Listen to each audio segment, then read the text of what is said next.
முதலாம் பாணிப்பட்டுன்னு ஒரு யுத்தம் நடந்துச்சு. 1526 1526 அதுதான் பாபர் இந்தியாக்குள்ள வர்றாரு. அப்ப யுத்தம் நடக்குது. அந்த யுத்தத்துல முகலாயர், அப்பதான் பாபருக்கு அப்புறம் தான் முகலாய சாம்ராஜ்யம் ஆரம்பிக்குது. அந்த யுத்தத்துல பாபர் ஜெயிக்கிறான். அதுக்கப்புறம் 2 வருஷம் கழிச்சு 1528 அயோத்திக்கு வர்றான் பாபர். அப்படியே சரையு நதி கரையில அப்படியே ஜம்முன்னு ஒரு கட்டில் போட்டு படுத்திருக்காரு. அந்த நகரமே அழகா இருக்கு. இந்த ராமர் கோவில் அழகா இருக்கு. தனது தளபதி மீர்பாகிய கூப்பிடுறான். கூப்பிட்டு இந்த இடத்துல ஒரு பெரிய மசூதி கட்டணும் அப்படின்னு சொல்றான். என்ன செய்யணும்? இந்த ராமர் கோயிலை இடிச்சிடணும். இடிச்சிட்டு பெரிய மசூதி கட்டு. 1528 பாபரின் உத்தரவுப்படி அயோத்தியில குழந்தை ராமனுக்கு இருந்த கோவிலை இடித்து விட்டு அந்த விக்கிரகங்களை எல்லாம் நிர்மூலமாக்கி விட்டு கட்டப்பட்ட மசூதிக்கு பேர் தான், மசூதி போன்ற ஒரு ஸ்ட்ரக்சருக்கு பேர் தான் பாபர் மசூதி என்று பேசுகிறோம். ராம ஜென்ம பூமி பாபர் மசூதி பிரச்சனை இது ஏன் வந்துச்சுன்றது சொல்றேன். அது எப்படி சார் நீங்க பாபர் 1528 இடிச்சான் அப்படின்னு என்ன சார் ஆதாரம் இருக்குது? யார் சார் இதெல்லாம் எழுதி வச்சிருக்கிறாங்க? சும்மா கதை சொல்லக்கூடாது. 500 வருஷம் கழிச்சு உங்களை வேலூர்ல பேச கூப்பிட்டோம்ன்றதுனால இங்க ஒரு கதையை சொல்லி, அது நாங்கெல்லாம் பாருங்க பாணிப்பட்டு போறதுனால என்னன்னு தெரியாது எங்களுக்கு, ஒரு கதையை வேற சொல்லி பாபர் தான் இடிச்சான்னு சொன்னா நாங்க எப்படி நம்புறது? யார் சார் எழுதி வச்சிருக்கிறாங்கன்னு கேட்பீங்க. தெரியும் எனக்கு. ஏன் கேட்பீங்க? நீங்க இந்துக்கள் அப்படிதான் கேட்பீங்க, நம்ப மாட்டீங்களா? இத பாபரே எழுதி வச்சிருக்கிறார். இதை யார் எழுதுனா? பாபரே எழுதி வச்சிருக்கான். பாபர் நாமா அப்படின்னு பாபருடைய சுயசரிதை. அவன் என்னென்னலாம் பண்ணான்னு அவனே எழுதிருக்கான். அதுல இது எழுதியிருக்கிறான், அயோத்தியில ராமர் ஆலயத்தை இடிக்க சொன்னேன், இடிச்சாச்சு, அங்க இதை கட்டணும் அப்படின்னு பாபர் நாமாவில் பாபரே எழுதியிருக்கிறாரு. அப்ப இருந்த இந்துக்கள்லாம் என்ன செஞ்சாங்க? ராமனை தெய்வமா வழிபடுறவங்க, நீங்களே சொல்றீங்க ரோமுகே ராமகன்னு, இதெல்லாம் என்ன பண்ணாங்க? யாரும் வரலாற்றுல வேடிக்கை பார்த்துட்டே இருக்கல. உடனடியாக போர் ஆரம்பிச்சாங்க. ரஞ்சித் ராணான்னு ஒருத்தர் போராடினார். அந்த வருஷமே அடுத்த 3-4 மாசத்திலே மத்திய பிரதேச பக்கம் ராணி அகல்யாபாய்னு ஒரு பெண்மணி பெரிய படை திரட்டிட்டு போனாங்க. 28 ராமர் ஆலயம் உடைக்கப்படுகிறது. அடுத்த 6 மாசம் 1 வருஷத்துக்குள்ளேயே ஜெயராஜ் கன்வர் அப்படின்னு ஒரு பெண்மணி, மகாராணி அந்த காலத்துல, ஜெயராஜ் கன்வர் 5000 பேர் பெண்களை மாத்திரம் திரட்டி, பெண்கள் படை 5000 பேர் திரட்டி மிக பிரம்மாண்டமான யுத்தத்தை பாபருடைய படைக்கு எதிராக நடத்திய பெண்மணி ஜெயராஜ் கன்வர். நம்மால் சொல்றாங்க பெண்களை வீட்டுக்குள்ளே வச்சிருந்தாங்க, பூட்டி வச்சிருந்தாங்க, அவங்களுக்கு எதுவுமே தெரியக்கூடாதுன்னு வச்சிருந்தாங்க. 5000 பெண்களை வைத்துக் கொண்டு படை நடத்த தெரியும். அந்த 5000 பெண்களுக்கும் எப்படி போரிடுவது என்று தெரியும். அப்படி மிகப்பெரிய யுத்தத்தை அந்த ராமர் கோயிலை மீட்பதற்கு பண்ணியிருக்காங்க. தொடர்ந்த போராட்டம், தொடர்ந்து உயிர் விலை கொடுத்திருக்காங்க. இப்படி பெரிய போராட்டம் நடக்கும். அந்த யுத்தத்துல செத்து போயிருவாங்க. அடுத்து கொஞ்ச நாள் கழிச்சு இன்னொரு போர் நடக்கும். மாறி மாறி மாறி கலவரம் சண்டையுமா போயிட்டே இருக்கும். அதனால என்னாச்சு? பாபரி மஸ்ஜித் கட்டுறானே தவிர அதற்கு இந்த மினார் கோபுரங்கள் மற்ற மசூதியில் இருக்கிற மாதிரி அவனால வைக்க முடியல. அங்கே தொழுகை நடத்த முடியல. மசூதி கட்டிய முகலாயர்களை தொழுகை நடத்த விடாமல் செய்தவர்கள் இந்துக்கள். உள்ள போய் தொழுகை நடத்த முடியல. It was never a functional mask.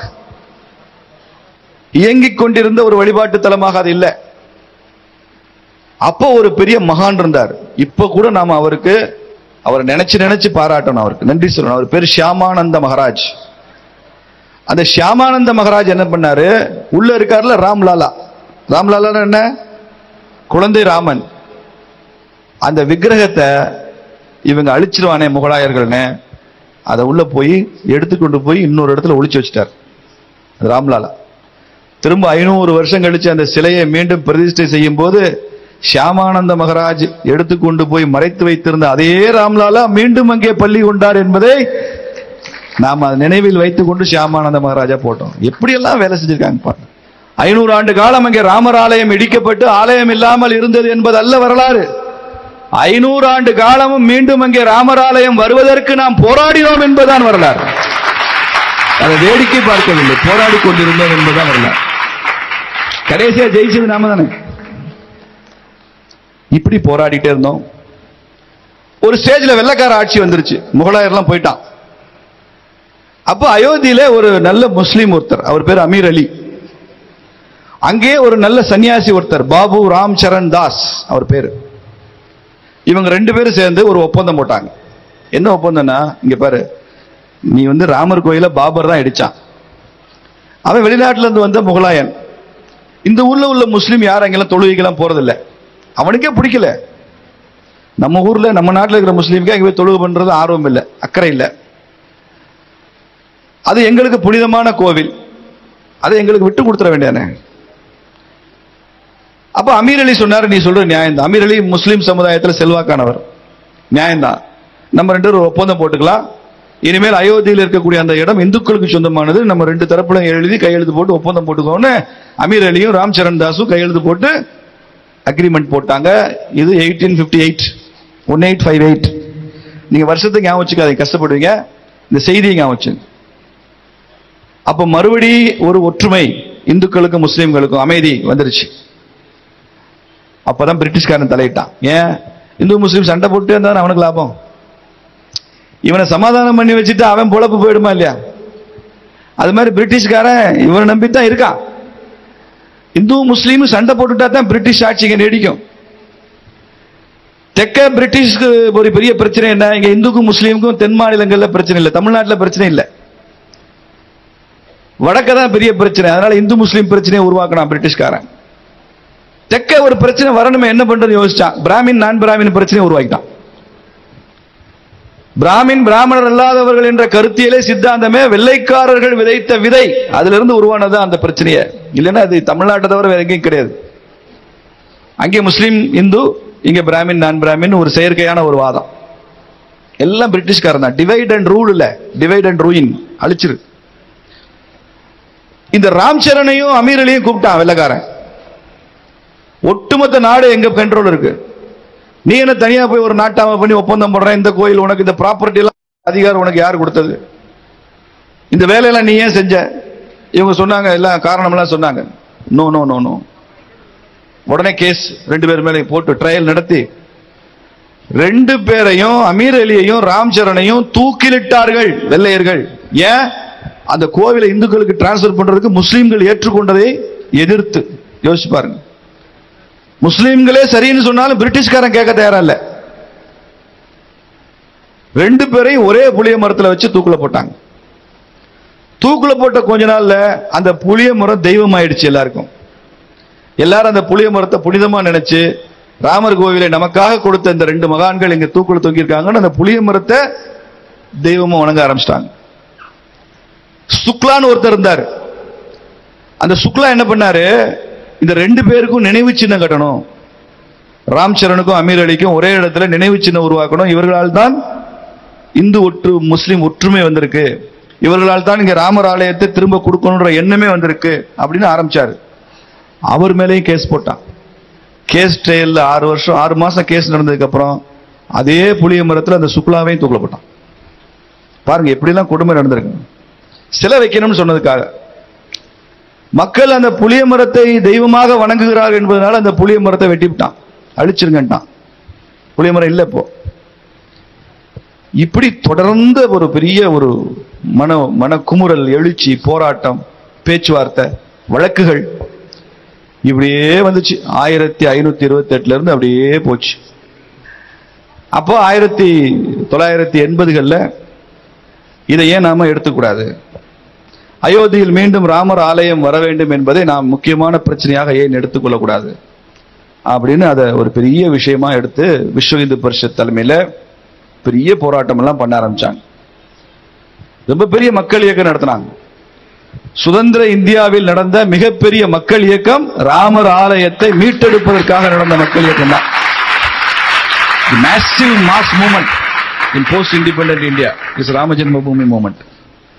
அந்த அளவு ஒரு பெரிய மக்கள் இயக்கம் 80களில் நடந்தது மாதிரி, 90கள் நடந்த மாதிரி இது வரைக்கும் ஒரு பேன் இண்டியன் அஜிடேஷன் எதுவுமே நடந்ததில்லை. அவ்வளவு பெரிய மாஸ் அது. அங்கே ராமருக்கு மீண்டும் ஆலயம் அமைக்க வேண்டும் என்பது கோரிக்கை. அப்போதான் பாரதிய ஜனதா கட்சியில சிம்லால ஹிமாச்சல் பிரதேசத்தில் நடந்த பாலம்பூர் அப்படிங்கிற ஊர்ல நடந்த தேசிய செயற்குழு கூட்டத்தில் ஒரு தீர்மானம் போட்டாங்க. அயோத்தியில் ராமருக்கு மீண்டும் ஆலயம் அமைவதை பாரதிய ஜனதா கட்சி ஏற்கிறது.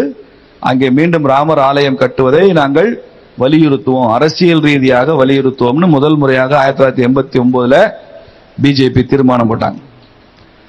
அந்த தீர்மானத்தின் அடிப்படையில் நாடு முழுக்க ஒரு பெரிய ரத யாத்திரையை நடத்தியவர் எல்.கே. அத்வானி அவர்கள். இந்த இடத்துல அவருடைய பங்களிப்பு நான் நினைவு கூர்ந்தே ஆகணும். அத்வானி அவர்கள் நடத்திய ரத யாத்திரை நாடு முழுக்க ஒரு பெரிய விழிப்புணர்வை உருவாக்குச்சு, ராமருக்கு ஆலயம் அமைக்கணும். அந்த ரத யாத்திரையை அவர் குஜராத்தில் சோமநாதபுரத்திலிருந்து ஆரம்பிச்சார். அதே சோமநாதபுரத்திலிருந்து ஆரம்பிக்கணும், அதுக்கு ஒரு கதை இருக்கு.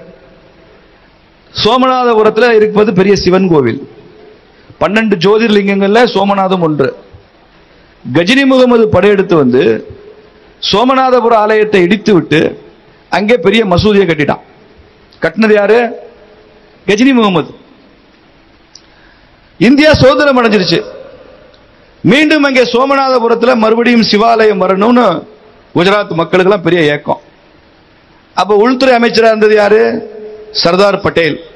சோமநாதபுரம் கடற்கரையில் இருக்கு. ஒரு நாள் சோமநாதபுரத்துக்கு பட்டேல் போனாரு, உள்துறை அமைச்சரா போனாரு. கடல்ல இறங்கிய சங்கல்பம் எடுத்தார், தண்ணியை கையில் எடுத்து.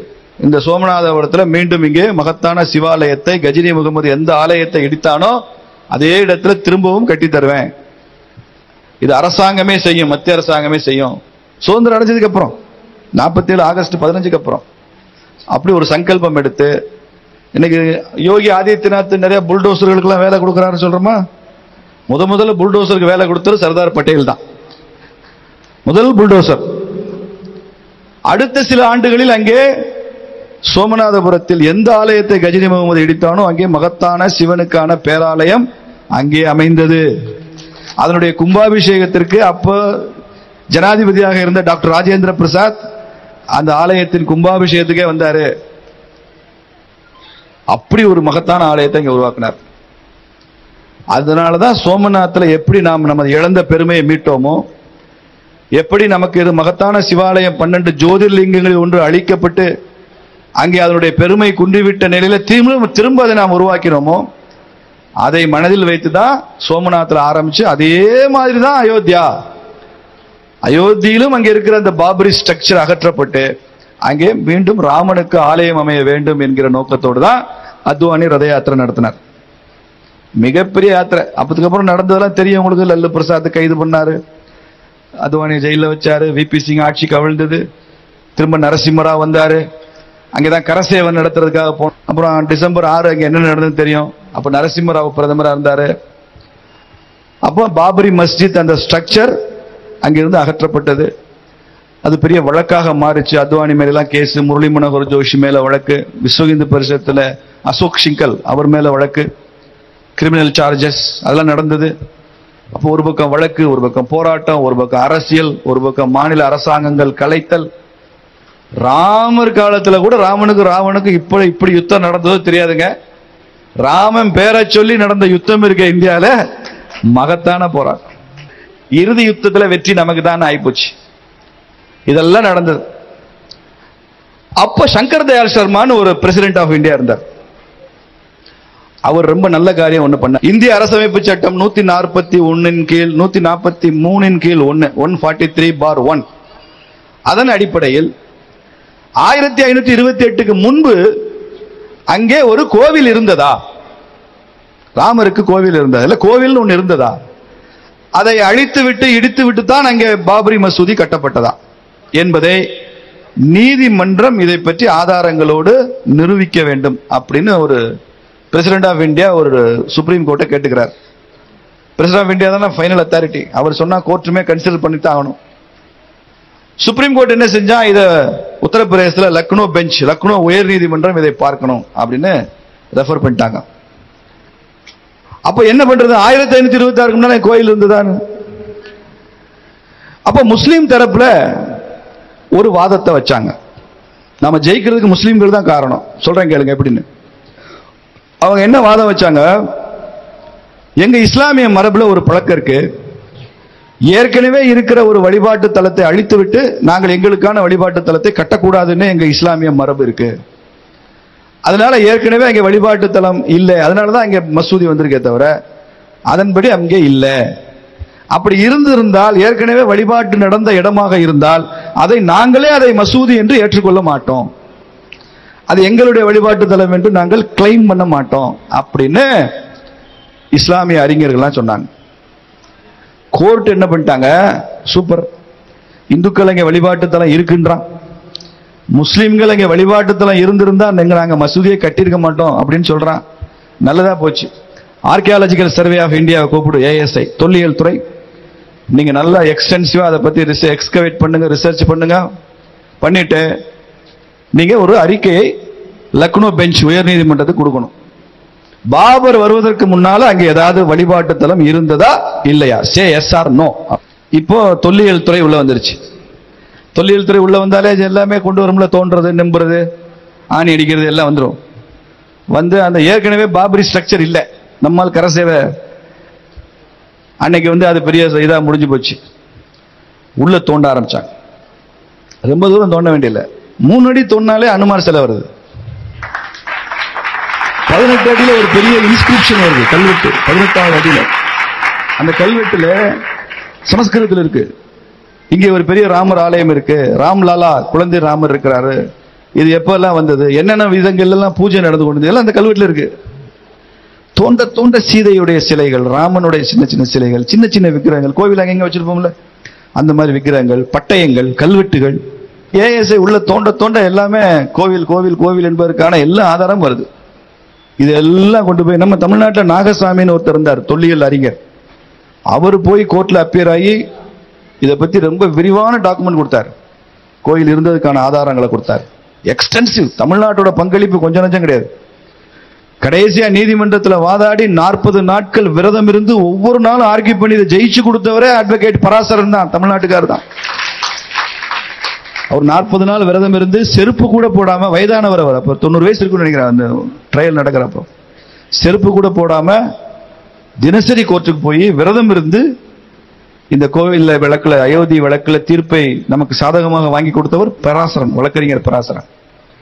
அப்படியா எவ்வளவு பேர், நாகசாமி இதுக்காக எவ்வளவு வேலை செஞ்சிருக்கிறார். அப்படி பண்ணார் வழக்கு. ஏஎஸ்ஐ காமிச்ச உடனே கோர்ட்டு ஸ்டன் ஆயிடுச்சு, என்ன இவ்வளவு இருக்கு. முஸ்லிம்கள் தரப்புக்குமே பெரிய ஆச்சரியம், என்ன இவ்வளவு இருக்கு கோயில், தொல்லியல் துறை இவ்வளவு ஆதாரங்களை கொடுக்குது. லக்னோ பெஞ்ச் அந்த ராம்நோகி ட்ரஸ்டுக்கு ஒரு பங்கு, நம்ம பாபரி மஸ்ஜித் ஆக்ஷன் கமிட்டிக்கு ஒரு பங்கு, இன்னொரு பங்கு, இப்படி 3 பங்கு ஏதோ பிரிச்சான். யாருக்குமே அதுல உடன்பாடு இல்லை. எல்லாருமே போய் உச்ச நீதிமன்றத்தில் அப்பீல் போயிட்டாங்க. எல்லாருமே, ஒரு தரப்புக்கு இல்லை, எல்லா தரப்பும் அப்பீலுக்கு போயிட்டாங்க உச்ச நீதிமன்றத்துக்கு. இப்போ உச்ச நீதிமன்றத்துக்கு இதை கேஸ் எடுத்துக்கிறது ரொம்ப தயக்கம். உச்ச நீதிமன்றம் என்ன பண்ணிச்சு, ஆஃப் தி கோர்ட் இதை செட்டில் பண்ணிக்கலாமே, நீங்க நீதிமன்றத்துக்கே வராம ஏதாவது செட்டில் பண்றதுக்கு வழி இருக்கான்னு பாருங்களேன் அப்படின்னு ஒரு 5 பேர் கொண்ட கமிட்டியை உச்ச நீதிமன்றமே அமைச்சது. அதுல இந்துக்கள் இருந்தாங்க, முஸ்லீம்கள் இருந்தாங்க. அதுலதான் நம்ம ஸ்ரீ ஸ்ரீ ஐயா ரவிசங்கர் ஆர்ட் ஆஃப் லிவிங் அவங்க இருந்தாங்க, முஸ்லீம் தரப்புல ஒருத்தர் இருந்தாரு. இவங்க போய் பேசினா யாருமே கன்வின்ஸ் ஆகல, சமாதானம் பண்ண முடியல, எங்களால முடியலன்னு சொல்லிட்டாங்க. நம்ம காஞ்சி பெரியவர் ஜெயேந்திர சரஸ்வதி சுவாமிகள் அதுல இன்வால்வ் ஆனார். அவர் டெல்லியிலேயே போய் உட்கார்ந்து முஸ்லீம்கள் தரப்பையும் வர சொல்லி இந்துக்களையும் வர சொல்லி பேசினார் எல்லாமே.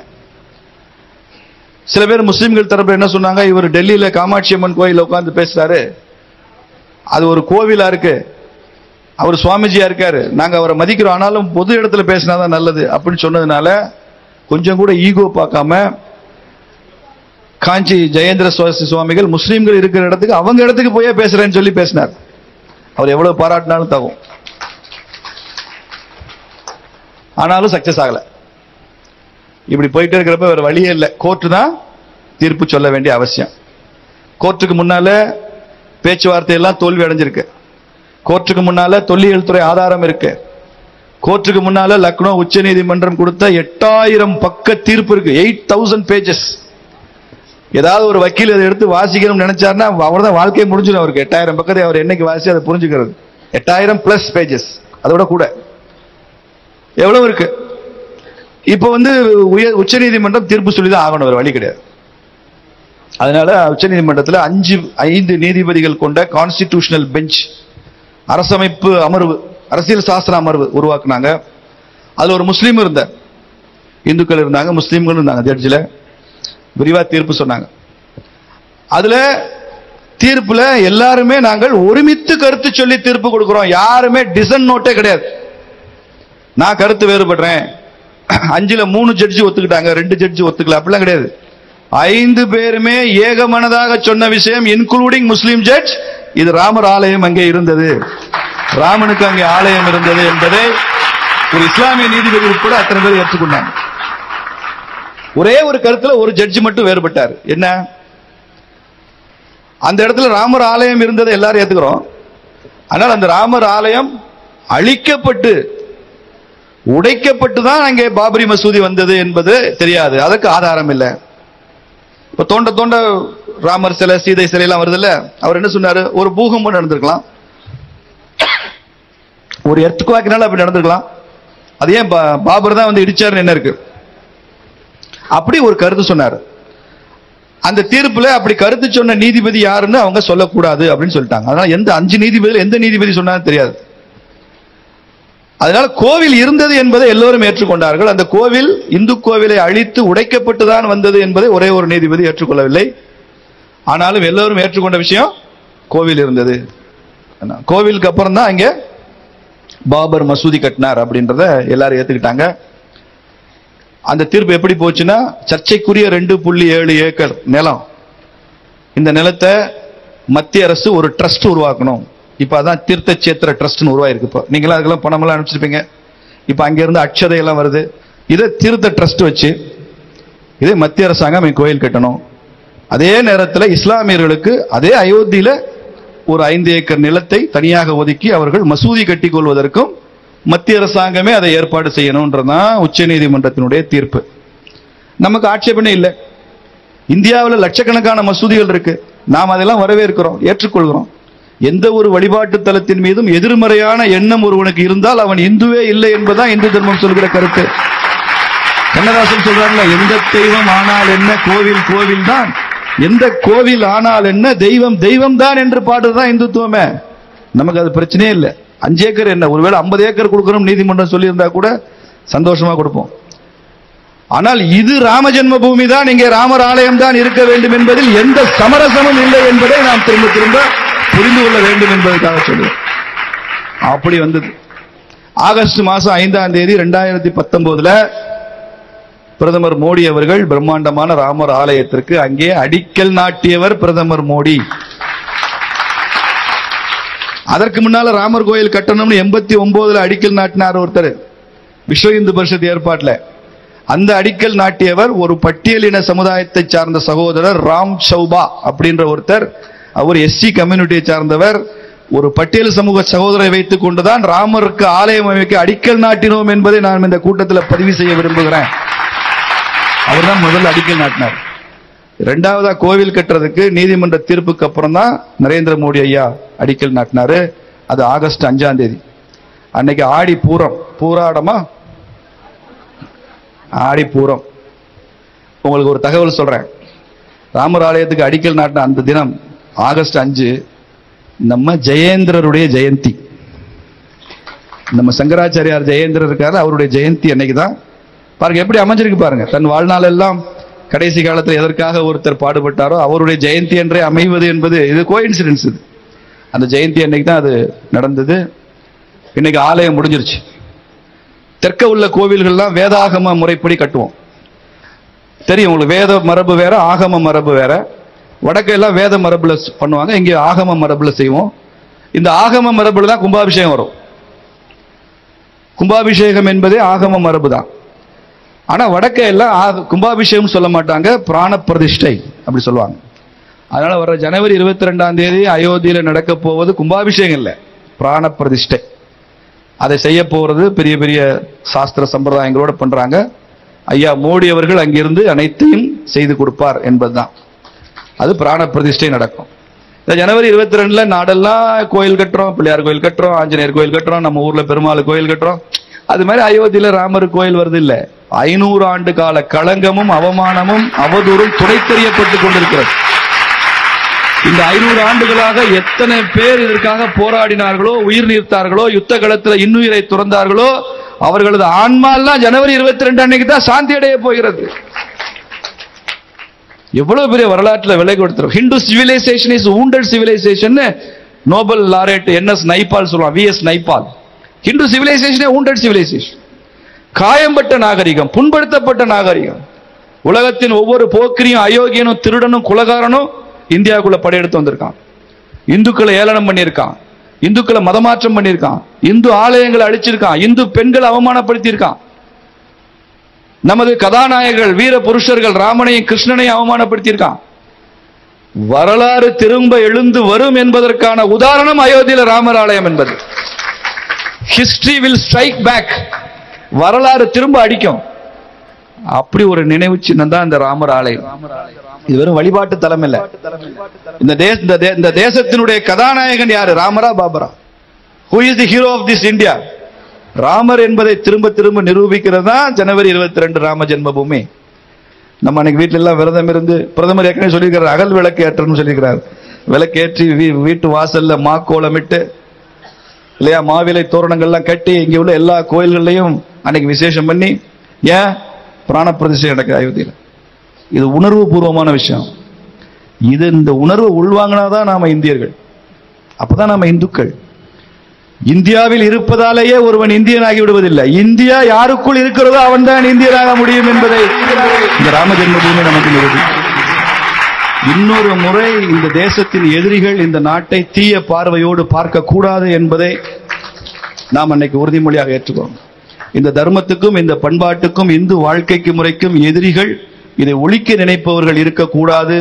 அவ்வளவு சக்தி வாய்ந்தவர்களாக நாம் இருக்க வேண்டும் என்பதையும் இந்த இடத்துல உறுதிமொழியாக ஏற்றுக்கணும். ஹிந்து பக்தி மாத்திரம் இருந்து பிரயோஜனம் இல்லை.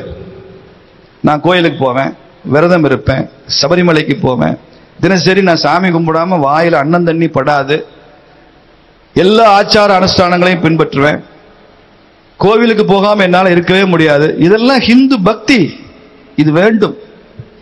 ஆனால் எப்போது இந்து தர்மத்துக்கு, இந்து சமுதாயத்திற்கு ஆபத்து வருகிறதோ, முதல் ஆளாக நான் வீதியில் வந்து போராடுவேன் என்று சொல்கிறோமே, அது ஹிந்து சக்தி. ஹிந்து பக்தி மாத்திரம் வச்சுக்க இந்து சக்தி எனக்கு இருக்காது, அது தேவையில்லை நினைச்சா இந்து பக்தி இருக்காது. இதை மெயின்டைன் பண்ண முடியாது, சஸ்டெயின் பண்ண முடியாது. உலகத்தின் மிகப்பெரிய இந்து ஆலயம் அங்கோர் வாட்டில் இருக்கு. அது விஷ்ணு கோவில் தான். பூஜை இருக்கா?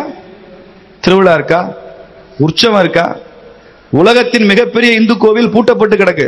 நீங்க போனீங்கன்னா பார்க்கணும்னு சொன்னா திறந்து விடுறான். எக்ஸிபிஷன் மாதிரி இருக்கும், எதுவுமே இருக்காது, கிட்டத்தட்ட டெட். ஏன்?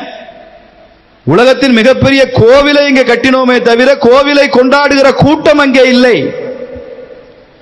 ஒரு ஆலயத்தை நிர்மாணம் செய்கிறோம் என்பது மாத்திரம் ஹிந்து பக்தி இல்லைங்க. அந்த கோவிலை கொண்டாடுகிற கூட்டம் அங்கே எத்தனை ஆயிரம் ஆண்டுகளானாலும் அந்த கோவிலை சுற்றி இருக்க வேண்டும். அப்பதான் அந்த கோவில் இருக்கும்.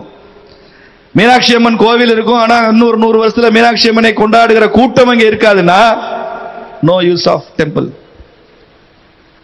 அதனால நாம திரும்ப திரும்ப வலியுறுத்துறோம், கோவிலை விட முக்கியம் அந்த கோவிலை கொண்டாடுகிற கூட்டத்தின் எண்ணிக்கை குறையாமல் இருக்க வேண்டும் என்பது. இந்துக்களின் எண்ணிக்கை குறையக்கூடாது, மதமாற்றம் நடக்கக்கூடாது, தீண்டாமை என்கிற அந்த பேயை அடித்து விரட்டி அடிக்கப்பட வேண்டும். 1000 ஜாதிகள் நம்மிடையே இருக்கலாம், ஜாதி கடந்து நான் இந்து என்ற ஒருமைப்பாட்டு உணர்வு நமக்கு இருக்கணும். இதெல்லாம் இல்லாம நான் பஜனை பாடுறேன், பிரசாதம் சாப்பிடுறேன், இன்னைக்கு சுண்டலா, இன்னைக்கு சக்கரை பொங்கலா, இன்னைக்கு புளியோதரையான்னு பேசிட்டு போனா ஹிந்து சக்தி இல்லாத ஹிந்து பக்தி பயனற்றது என்பதை நாம் தெரிந்து கொண்டுதான் அடுத்த தலைமுறைக்கு இதையும் சொல்லிவிட்டு தான் நாம் போகணும். அந்த உணர்வை நீங்கள் உள்வாங்கிக் கொள்வீர்கள் என்ற நம்பிக்கையில் விடைபெறுகிறேன். நன்றி, வணக்கம். ஜெய் ஸ்ரீராம், ஜெய் ஸ்ரீராம், ஜெய் ஸ்ரீராம்.